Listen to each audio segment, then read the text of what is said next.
Hey guys, so I don't know if you can tell, but I am pretty sick. Everybody at work has been sick, and apparently one of them gave it to me. So sharing is caring, I guess. I am at class. I'm here about 45 minutes early, and I'm sitting in the car going over flashcards because we have our first exam today. Oh my god. I hate being sick. Like, I went the entire winter without really getting sick. Like, no flu or cold or anything like that. I mean, I sneezed a few times, but no real, like, major sickness. And then as soon as the weather starts getting nice, somebody at work wants to be an asshole and gets me sick. So, basically, I made these flashcards. There's not a whole lot because we covered a lot of information, but some of it is just stuff that I already know about, like HIPAA. Obviously, I need to know that for CNA work already. And like different things, like the different types of consent, different types of isolations and precautions, like contact, airborne, droplet, and things like that. And then we also talked about, on the exam is going to be like assault and battery, negligence, malpractice. I think she said we have to go and like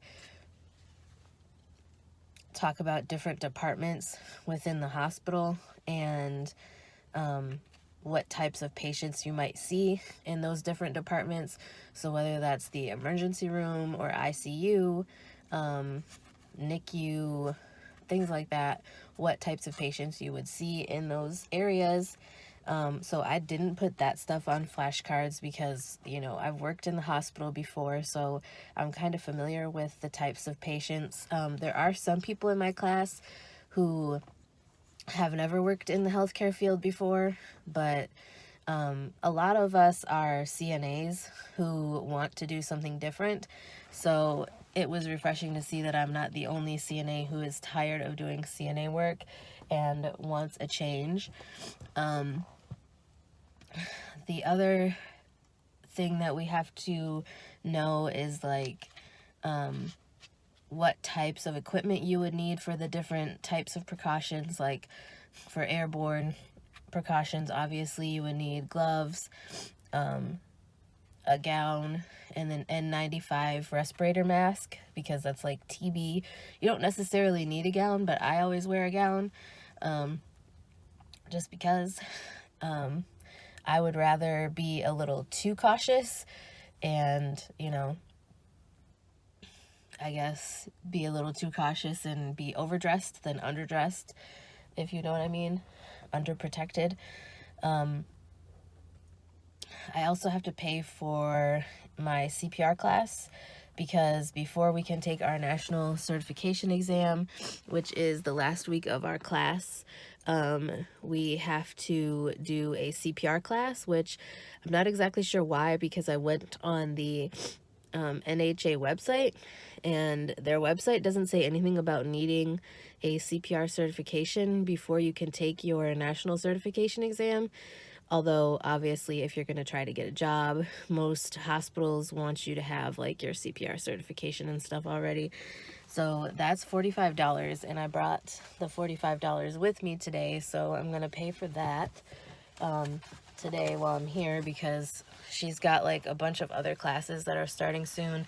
And our class is a big class. Like, we have no empty seats in our class, and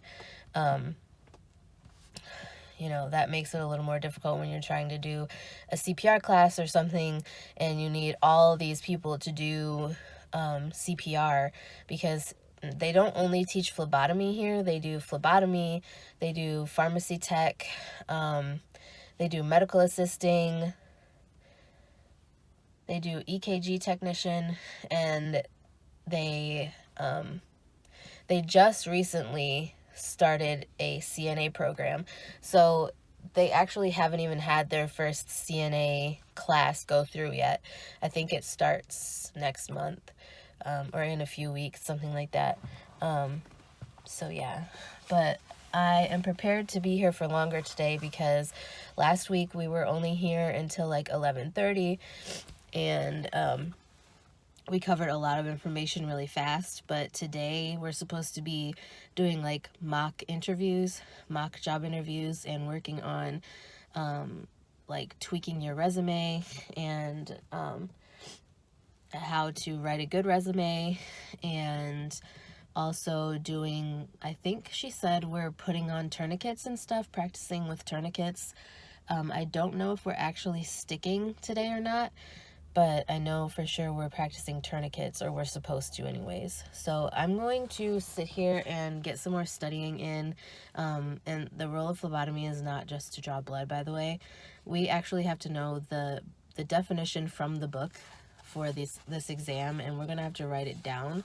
So the role of phlebotomy is the collection of blood samples for lab analysis to diagnose and monitor medical conditions. That is the book definition, and that is what we have to write down on the exam.